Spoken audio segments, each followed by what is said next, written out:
film like Deadpool is always an exciting project because the scripts usually have a lot of action, a lot of different locations.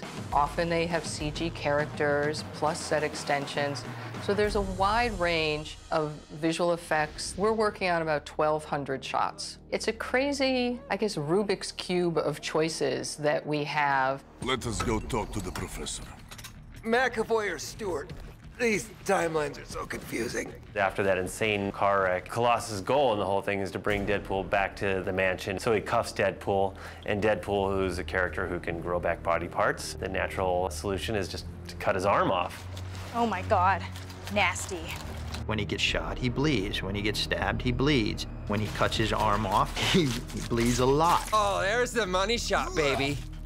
Are you there, God? It's me, Margaret. It's hilarious, and I love it, because we'd have blood spraying, and we're like, too much? And she's like, no, go for it. And we're like, all right. And I'm like, you guys, he's already spilled 2 bodies worth of blood in this one moment of the movie, but we just keep going, and he's dead 4 times over. Tylenol PM? You'd stick that where you stuck the Bactine. I raided my stash of wisdom tooth Percocet, and I am orbiting fucking Saturn right now. We always wanted to do the baby hand coming out. At first we did this little hand, and then we're like, no, let's just make it more translucent and viscousy and just play it up a little bit. Am I crazy? Or is your hand really small? We see a couple shots as the hand's going. The best is when he's caressing Al, and she's blind, so she doesn't know what it is.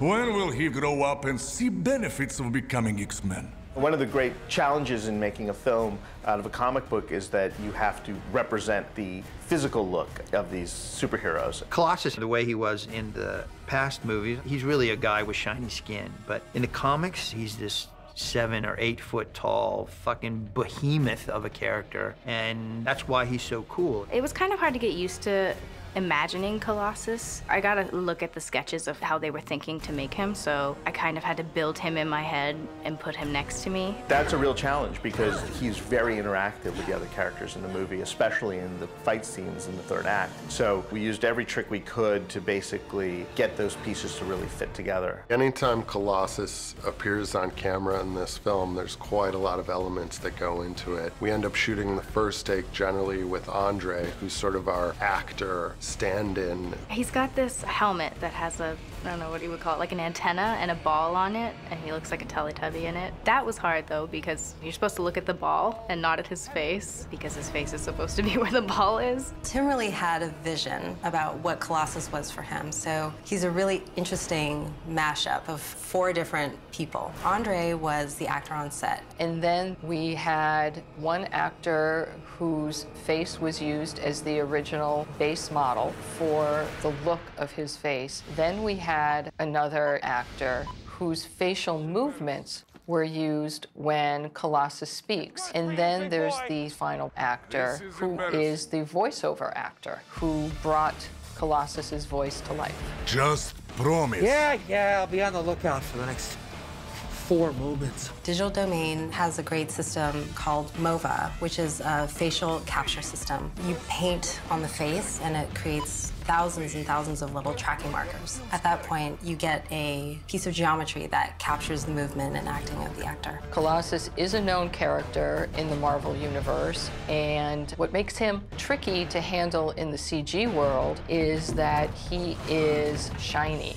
Oh! Because he's made completely out of a metallic surface, we also have to do these reflection passes in the environment. Whenever we finish shooting our Colossus motion capture actor, we end up going in and we shoot clean plates, which just allow us to have all the information that we need for when Colossus moves around. And then we also shoot reflective gray balls and reflective silver balls that allows the visual effects artist to understand where all the lighting sources are coming from. And then on top of that, we shoot HDRIs with a still camera. And so we'll go in and they'll set up a still camera and they'll shoot all these panoramic passes at multiple exposures. And those are to have reflection information so that when the visual effects artists put the sort of chrome body onto Colossus, they use that HDRI information along with their reflection passes to get sort of all of that mapping of the environment around him, because he's essentially a giant mirror that moves around.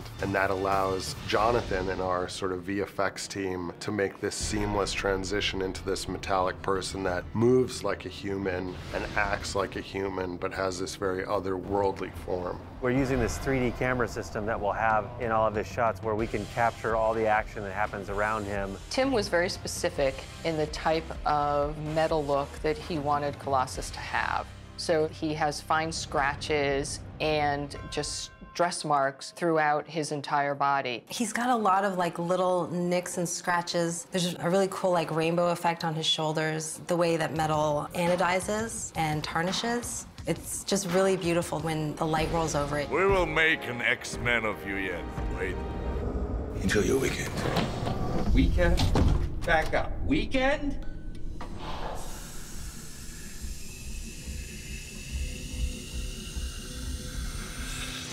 The punch bowl scene is the ultimate point of transformation for Deadpool, turning from Wade Wilson into Deadpool. And we didn't want people to think that he was burned and scarred from the fires that were taking place, but it was actually part of the transformation. For the transformation, the visual effects team then needed to reverse engineer and design a mutating effect that looked like it could become his final look. Our reference for that was like mushroom spores exploding, and then we took some footage of decaying meat and played that in reverse, and you could see all the foam coming up from it and getting eaten away, and it's just disgusting. Right up Main Street. Deadpool's mask presented its own set of challenges. Originally, as it was being designed, the hope had been that his eyebrows and facial expressions would in some way show through and be captured on live action. But as the design was coming together, everybody realized that with the hard shell that was around his skull area, that there was no way his expressions would show through at all. The team at Weta was available to step in and take on over 250 facial shots of Deadpool. I'm touching myself tonight. And just do a marvelous job bringing together the smart-ass portion of his character and his quizzical looks and his angry looks. They really gave nuances to his character that just would not have been there. In our climactic Act 3, our heroes approach a scrapyard to save Wade's girlfriend, and they enter a world that's all scrap metal, dirty, dusty. They're fighting below, they're fighting up in the deck, and the ship collapses, and it's the big finale moment. Today we're at Amex, and it's like a big metal junkyard, and we're about to really get into like all of the action scenes and like when you really see her be a warhead and see that she's not just like an apathetic teenager. She's the only one that really has effects tied to her. So we didn't want her to pop out in the movie as something unique and different from our world. So we really wanted to look at common military devices for creating explosions and then utilize the components of those to build her effect. The scrapyard fight between Colossus and Angel Dust is especially complicated because you have a real actor who is fighting a guy who's standing in for the character, and also Gina would have to fight against thin air, basically do a double pass on every piece of action. I've never done CGI fights before, so this is a whole different animal for me. I pretty much fight a ghost. It feels pretty awkward, but it's kind of like dancing by yourself. She had to rehearse quite a bit and time out her movements so that he could be replaced with a CG character. I think the coolest move that I've done, I'm on top of this like 6'8" man's shoulder, just punching down and then flipping. So it's all pretty cool. We were very blessed with the fact that Gina was capable of doing that. Most actors wouldn't be. It's all about body language. Whereas I'm a little bit more fluid, this is all just about stance. And so I usually like to see how my stunt double, Michelle, would do it.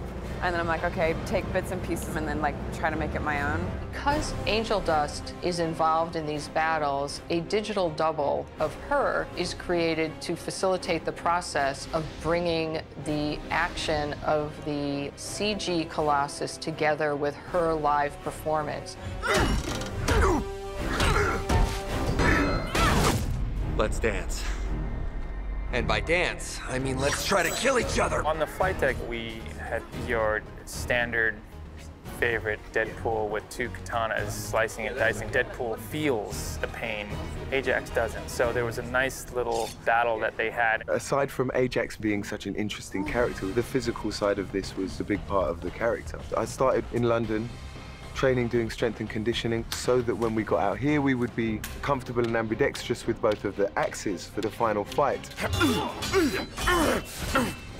The flight deck is really the top of that aircraft carrier. We built a little section of the flight deck, and we elaborated that with moving gimbal pieces, which when there's a fight going on, we actually put the actors on a moving piece to give it sort of more of a tipping over sensation. This is the first time I've had the opportunity to work on that, so we have a huge platform that can drop down in a second to, I think, a 25-degree angle, which feels quite steep when you're up on it, especially when it's raised, 30 foot in the air. What we've got here is a tilted gimbal set connected with the punch bowl, a special effects track rig.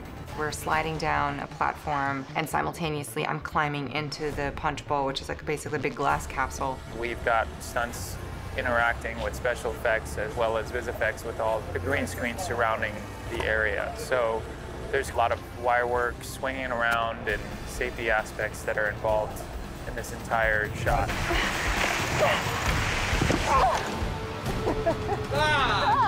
I die. Digital Domain took on the challenge of making an enormous, heavy metal structure collapse as realistically as possible without losing any weight or seeming too light. We're talking a big, massive carrier crashing down, destroying everywhere, people on it, sliding off. Sometimes you're on the deck, sometimes you're away from the deck. All the physics that go with that, and then, of course, making it totally photoreal. So we really had to do a lot of work to make sure that all tied together. You gotta have a big finale moment. You gotta have some eye candy. You gotta have some shit really getting crazy at the end.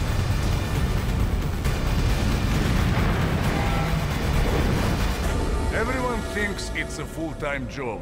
Wake up a hero, brush your teeth a hero, go to work a hero. Colossus is this tender-hearted guy, and so when Ajax is killed, he's so sensitive that he has such a weak stomach. Tim initially said he wanted the throw-up to be bagels and coffee. Jonathan, our visual effects supervisor, wanted something more metallic, like nuts and bolts and things like that. So we found a happy compromise with somewhat of a more liquid metal kind of a throw-up. Why? You were droning on. Tim was a real pleasure because he is coming to the director world from the world of animation and visual effects. Tim understands the level of detail and work that goes into every single shot. This movie was made on a relatively modest budget, but it doesn't feel it because Tim knew how to get the most possible bang from every buck in terms of shooting the action and then rendering it in a computer where necessary. I'm waiting for the jam to kick in. We hope that the audience has just entered Deadpool's world and enjoy what craziness he brought to the screen without thinking about what our effects look like, and that they just feel that they're in his world and don't even know that a lot of his world was not real.